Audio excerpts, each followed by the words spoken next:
nung nó hay áo tiệt chống cha nằm mỏ nó chống thật rồi nữa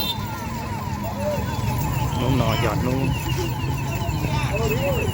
thịt bê được thịt bê được nung nó hay chống cha nằm mỏ nó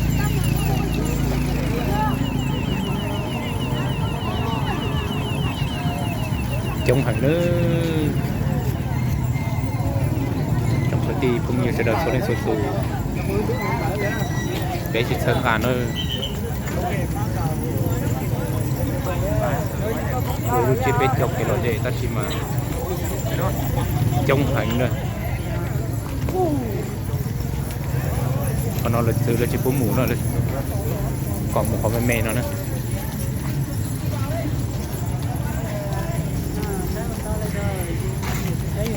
sẽ đợi chậu cụ bên một sai nữa bên một sai là cho một cái loại gì bên chặt thiệt con nữa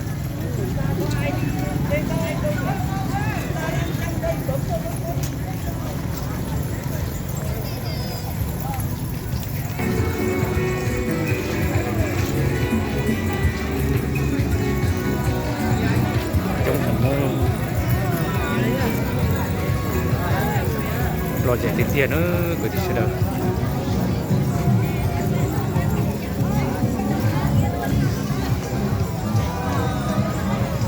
tên nó có lên nhập tiếp mong tàn vào lòng câu sập rồi nữa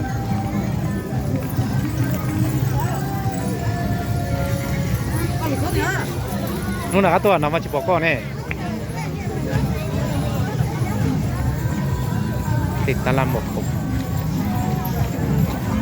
mùa đi mùa gì trong gì đông nó xuôi cả xuôi dạ nè nói nhỏ tục cử nè rồi chạy thấp lớn nè bên mông nè chân bên mông từ nè trong thấp lớn nè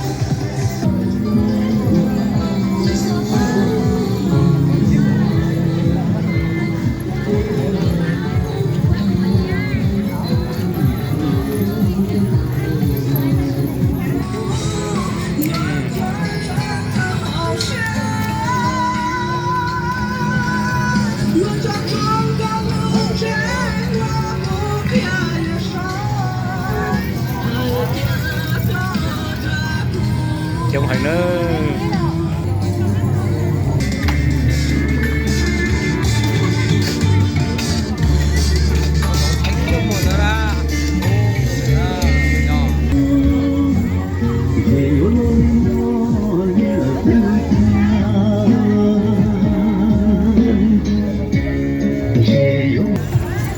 nó phải mà chống sập rồi nè chống hánh rồi nè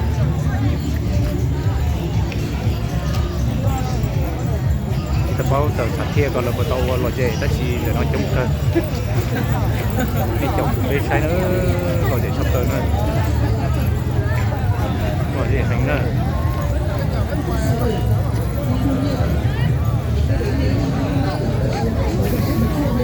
chống hành nữa thì nó cả một tàu sạch kia nữa bán say bán mì để được nữa thân nga nó thì bây giờ nó trong mấy khu kia chỉ mấy khu là cái thân nga dạng của nó trong tập lời nó ít bé thế nè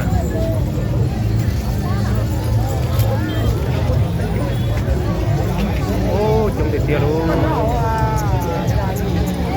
trong tập lời luôn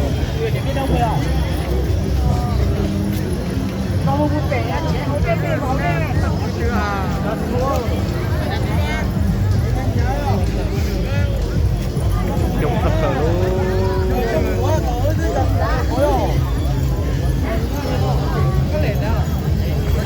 chống cực kia cái gì đánh cá tôi đánh cho lúc chết biết nhiều nó nhỏ làn luôn là chỉ một tổ chức đọc có cái loại đề thì cũng mà chống sập sờ na để cho cái chống thế na trong cái trận mình thấy nữa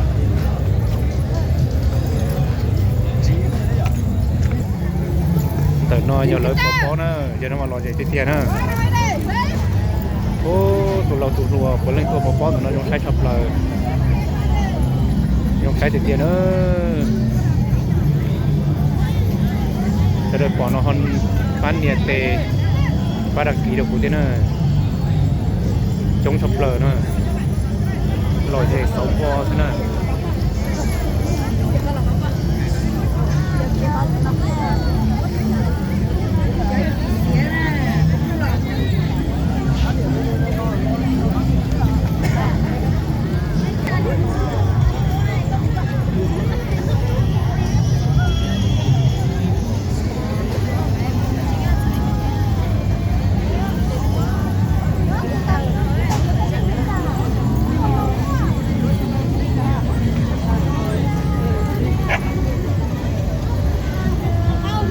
hai tụเราtụ lùa của lên tuộtซื้อtuột chùa cái loại dễ đồng từ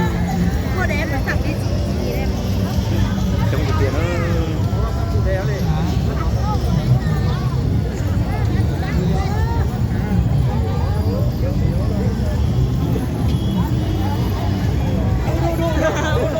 cái mong loại dễ cái tiền nó cái tiền anh trà số lên tuột tụ nó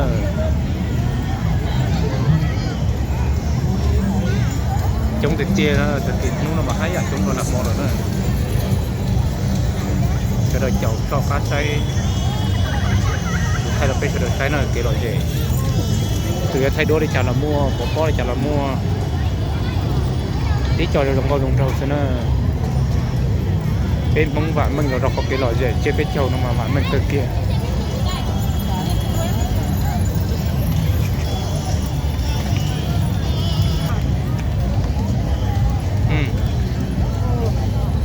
chỉ một rồi tuổi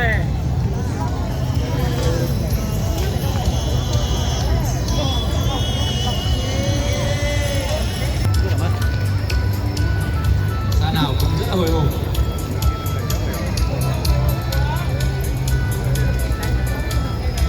nói do là có cái loại gì sẵn thia giống của cái loại gì nó chống hình ta chỉ là chống mà to tiền tới để là tiền tới người nào đi thi cũng có giải cho nên là chúng ta không nặng nề việc ép gì hay ba là giao lưu là chính đã đi thi là có giải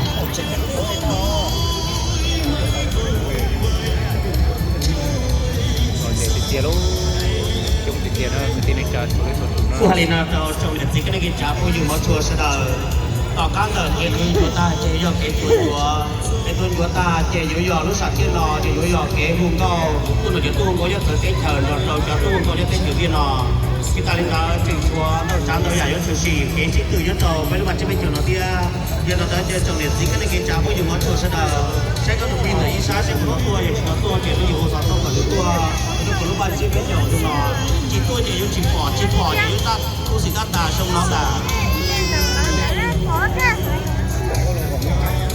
sau khi ban giám khảo chấm điểm xong thì các xã có thể tăng du khách và người những chiếc bánh của mình gói ra và ban giám khảo chúng tôi sẽ công bố kết quả sau khi kết thúc phần thi cho bánh dày và trao giải của hai nội dung này cùng một lúc.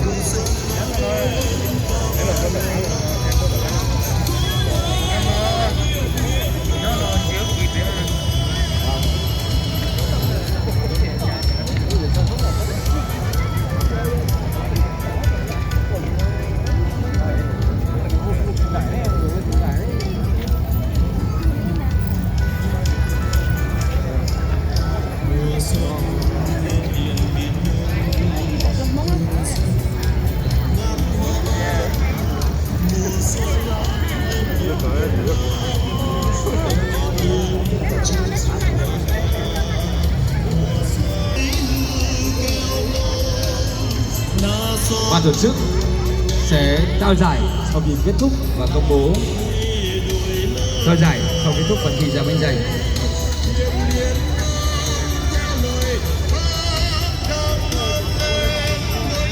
Sau khi ban giám khảo chấm xong thì các xã chúng ta có thể tăng dục và mọi người đi chiếc bánh của mình gói ra và chúng ta sẽ giúp vào phần thi ra bánh dày.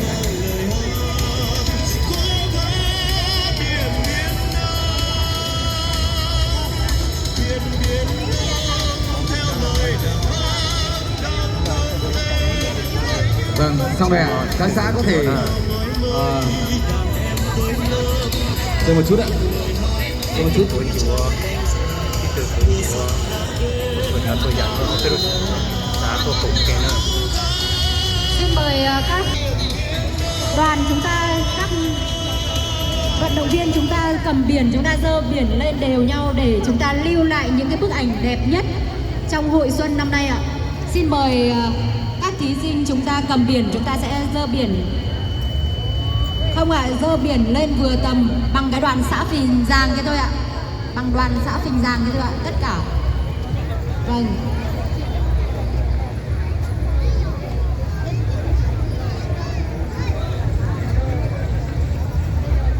Rồi cao lên một chút.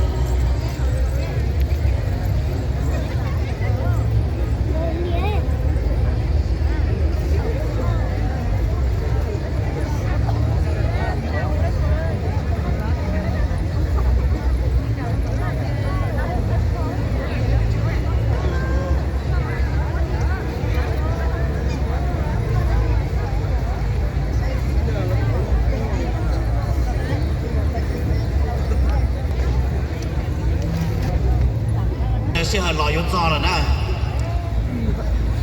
Mời các đoàn chúng ta có thể dọn mâm cỗ của mình ạ. Tôi vô tới lòi vô to này là nay lúc chun chúa là chỉ nên cho mỏ chỉnh nhau họ từ chỉ tao tua chỉ mấy ba cái tua nè. Chả anh chỉ tao sẽ hỏi đây tôi chỉ riêng nè. Các thí sinh cầm biển tên tiếp tục cầm biển tên của mình để đứng về vị trí chúng tôi sắp xếp. Các thí sinh cầm biển tên đâu ạ? Chúng tôi sắp xếp vị trí để dán bánh dày. Sán Đông U đâu ạ? Dán bánh dày Sán Đông U. Dán bánh dày Sán Đông U. Biển tên Sán Đông U đâu ạ? Đồng chí Chớ.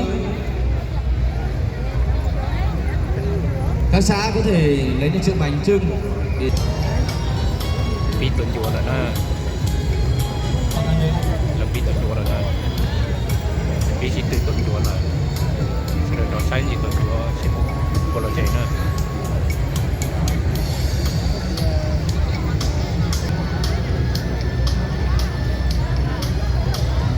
Bị trời đã chùa rồi, cả đó rồi.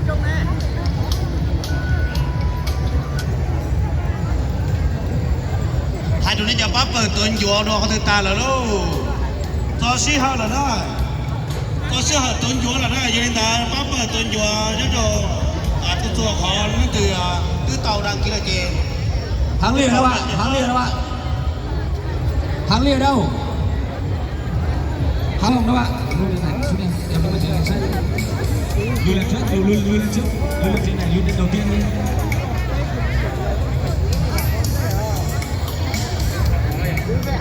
Phú Hồng đâu ạ? Phú Hồng đâu? Phú Hồng đâu?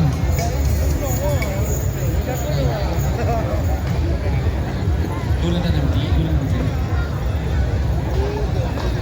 Có ai đấy?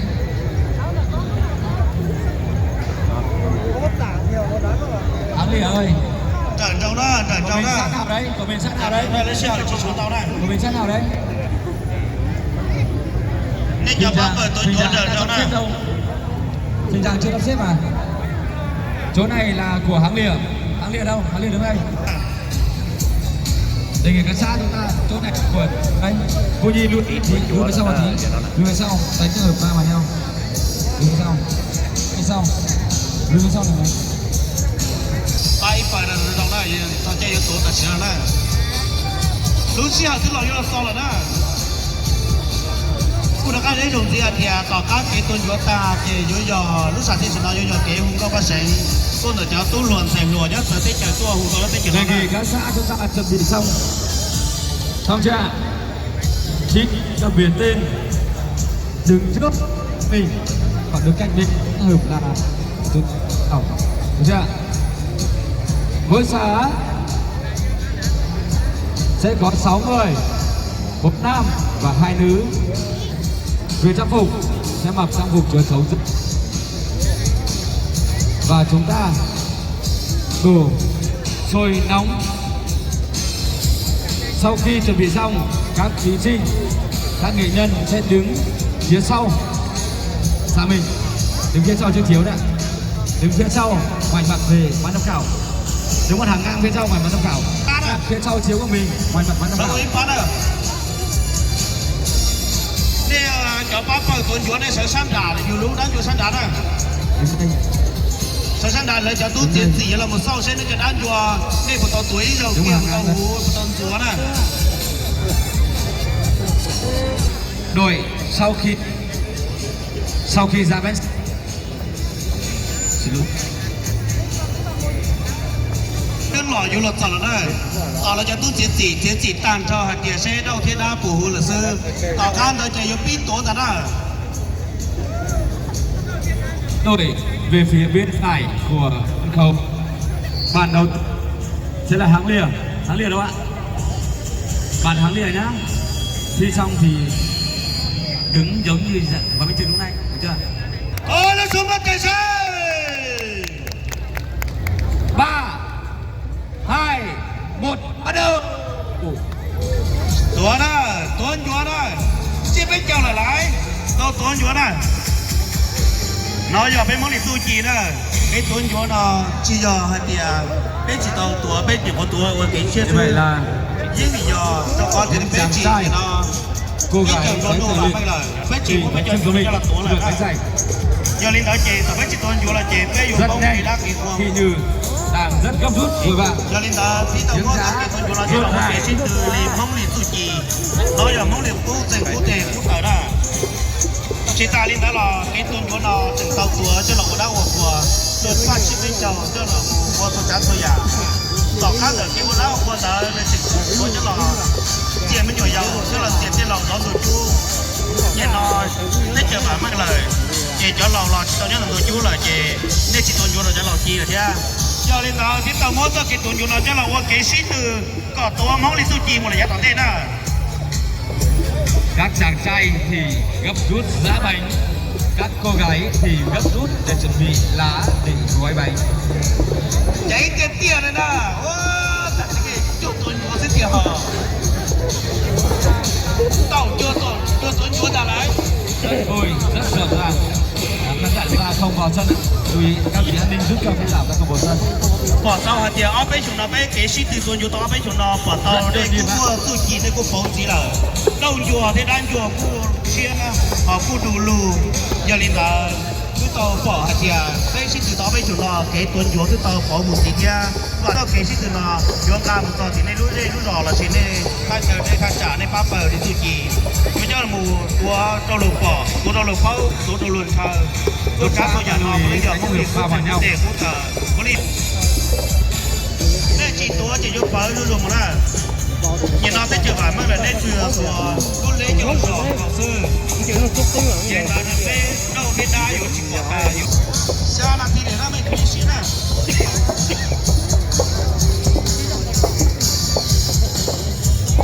nên giờ trong thì tua cầu luôn chùa mấy luôn chùa đan lo kia dùng cầu thì dân nhà đi tờ lâu chi là ở đâu đi rồi chùa luôn chùa mê bố nè không đi tu chi nè mấy những tua cả tiền nè dù có tao ó là thì sư ta xe mấy những tua ta chế mua nè tua ta khó khởi nè ta chế đây dùng khởi đu lù tên nhiều mỏ nhiều chúa tăng là ý sa đan thì khó khởi đu lù nè bây giờ là tu này tên khổng lo khổng hậu tên khổng sĩ thì có đu lù Vâng, rất gấp rút, rất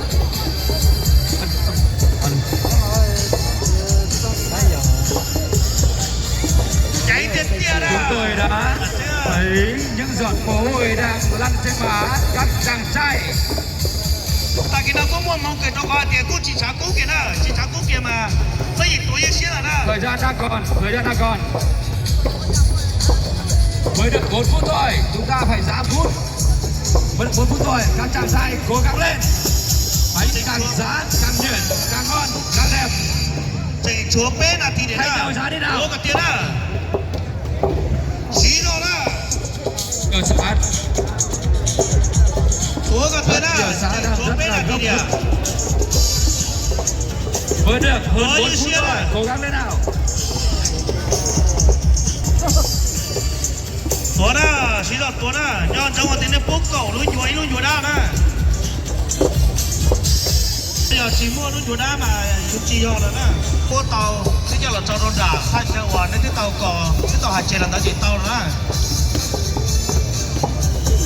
bỏ in ra giờ thứ Tổng mua thời là gian 15 phút, 7 phút giá là tối thiểu. bỏ in ra thứ mua Còn là lại là chúng ta có thể giá thêm hoặc là gói và trưng bày trang trí. in ra thứ mua là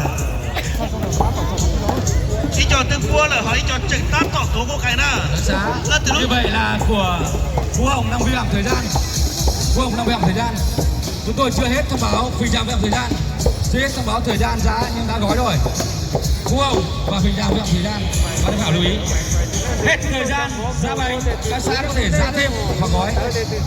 lúc xưa của ta là nó ta xin mà lên từ đầu với của một đòn để một chiếu nhà đó thu giờ tiền rau cầu tờ cầu chín là thì nó lên một tiền từ ta thấy tao đó Vì không tính thời gian ai nhanh hơn, không tính bây giờ thời gian của đó ai nó nhanh từ hơn. tuổi tao lưng mà Biết biết của sao đó không quá 15 phút, lưu ý. bây giờ tuổi đó ta lúc xưa tuổi thì xin mà lên tuổi tuổi đó thu giờ tiền tao lúc xưa tao lấy là một chế tiền đó cầu chín là thì nó nên mua tàn nó nên cho chúa thế cái đồ sổ lúc pha sẽ chỉ tao là đó Chúng ta không tính thời gian ai nhanh hơn, miễn sao không quá 15 phút. Các xã chưa nhuyễn có thể giá thêm gói và trang trí. nào đó chúa chín là thì đó Mỗi đội có sẽ phải làm 10 chiếc bánh, một chiếc bánh to tròn đường kính khoảng 30 đến 40 cm và 9 chiếc bánh dày bé đường kính khoảng 15 cm bày lên mâm và đưa lên bàn của mình. Đang còn 5 phút nữa là được điểm, mà quá thời gian sẽ trừ điểm. Tổ thư ký lưu ý xe về đó thời gian thì nó xe đó còn gần 3 phút.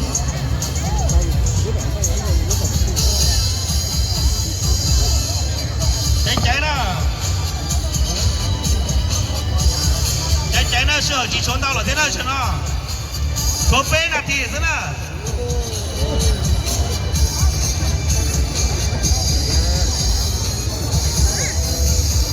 cháy đó sợ chỉ trốn tao là thế nào chứ nó Còn 4 phút ạ.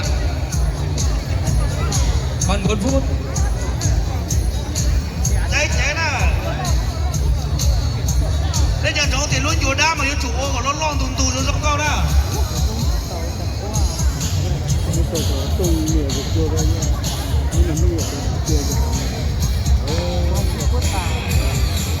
Còn gần 3 phút.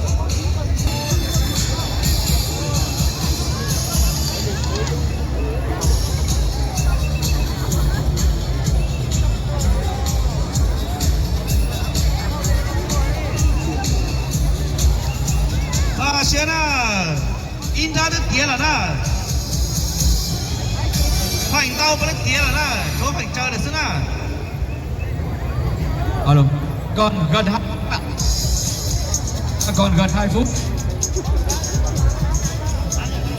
Lưu ý khi bạn chức hô hết giờ thì các xã không được đụng vào mâm của mình nữa. Nếu như hết giờ và vẫn đụng vào mâm của mình thì sẽ bị trừ điểm. Khi hô hết thì phải đứng ở phía sau, không được chạm vào mâm trang trí của mình nữa. Và công bố hết thời gian thì không được trang trí nữa, nếu trang trí tiếp sẽ bị trừ điểm. Sẽ hợp các ta xin nó rồi. Ta xin nó sẽ hợp đó. Còn 30 giây ạ.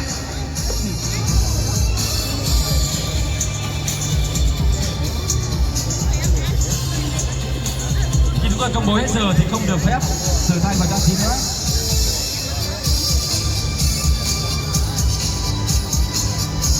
Còn 10 giây ạ. 9 8 7 6 5 4 3 Hết giờ. 2 hết. Hết giờ đấy ạ. Giờ lên tập cái xin tôi cho tất đâu một lần à. Không được nào vi phạm thời gian. Nên có tổng thể nó nhận của cái này chứ. Mời ban giám khảo chúng ta lên chấm điểm. Chúng mình chỉ nói về nên tiếng tuổi ta lúc sẽ tích hợp một lên còn chỉ là thì là chúng chỉ nói về giờ cháu tốt tiến chỉ là một sau lên cho nhua sẽ trong nó lên từ yếu tố danh dành y nè. Mà sẽ nào của bỏ tàu tiền trên Các nào. xã đang dã những chiếc bánh rất là đẹp. Bỏ tàu tiền trên nào nên mà lên từ lúc sẽ cũng bị không là đó. vẫn là những cái kinh nghiệm cũng như sự dẻo dai khỏe khoắn của các chàng trai.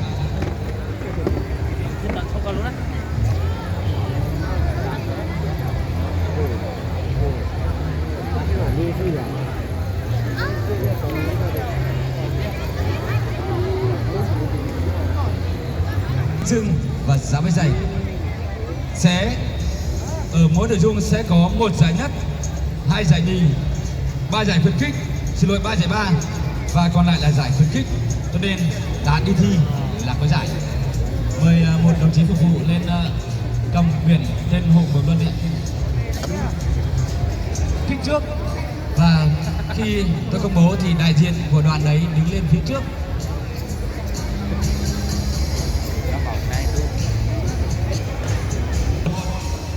Hai, 3, 4 ạ. Vâng, chúng ta làm đi ạ. Đoàn nào chúng ta cùng một giải mà được cả 2 nội dung, cùng một giải được 2 nội dung thì sẽ là 2 người lên nhận. Được chưa? Giải khuyến khích như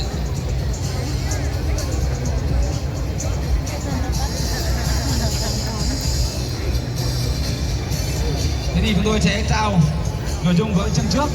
Được chưa? Giải khuyến khích xin chúc mừng các xã Luân Dối, Keo Lôm, Huỳnh Giang và Phu Nhị. Chúng ta chào tay để chúc mừng các xã đạt giải khuyến khích. Mời đại diện các đoàn bước lên phía trước để nhận giải khuyến khích ạ. Luân Dối, Keo Lôm, Huỳnh Giang, Phu Nhị. Đại diện các đoàn đứng lên phía trước để nhận giải.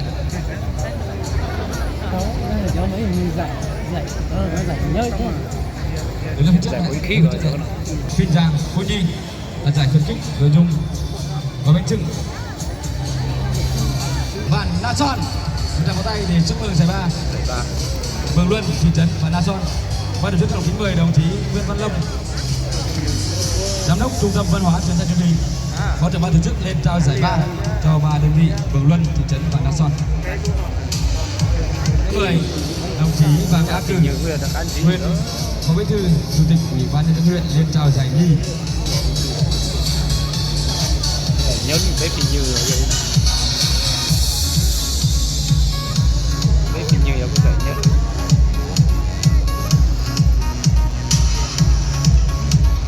Dùng cả bánh trưng. Xin chúc mừng xã Phi Như. Vâng. Như được giải nhất à?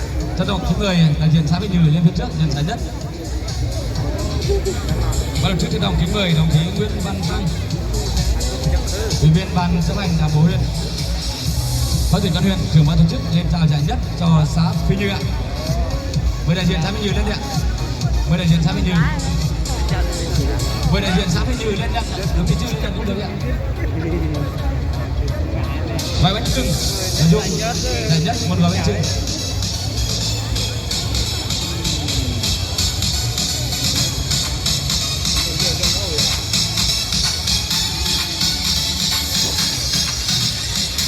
Lớn để giúp cho xã Phi Như đạt giải nhất nội dung gói bánh chưng.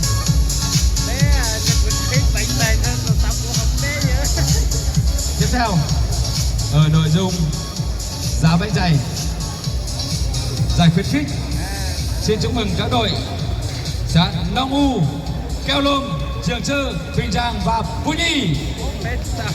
Mời đại diện các đội đạt giải khuyến khích lên phía trước ạ. Nong U, Keo Lôm, Trường Chơ, Huỳnh Giang và Phu Nhị. Đại diện các đội gần trước ạ.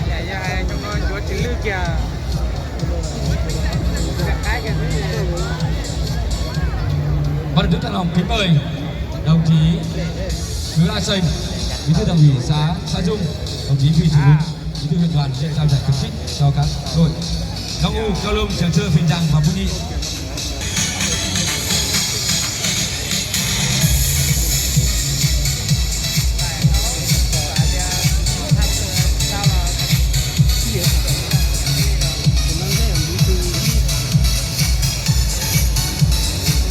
Xin chúc mừng 4 xã đạt giải nhất.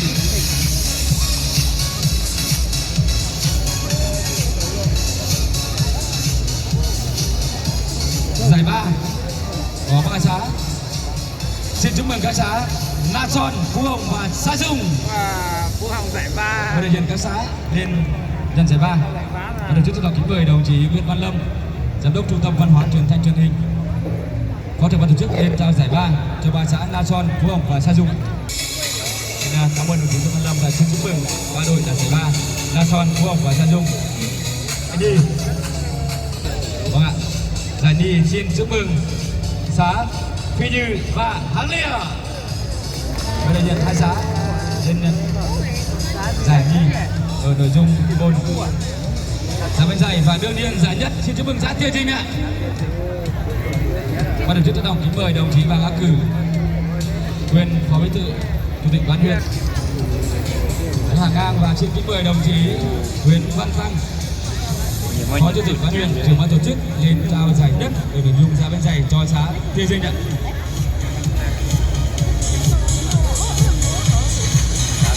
Giải nhất.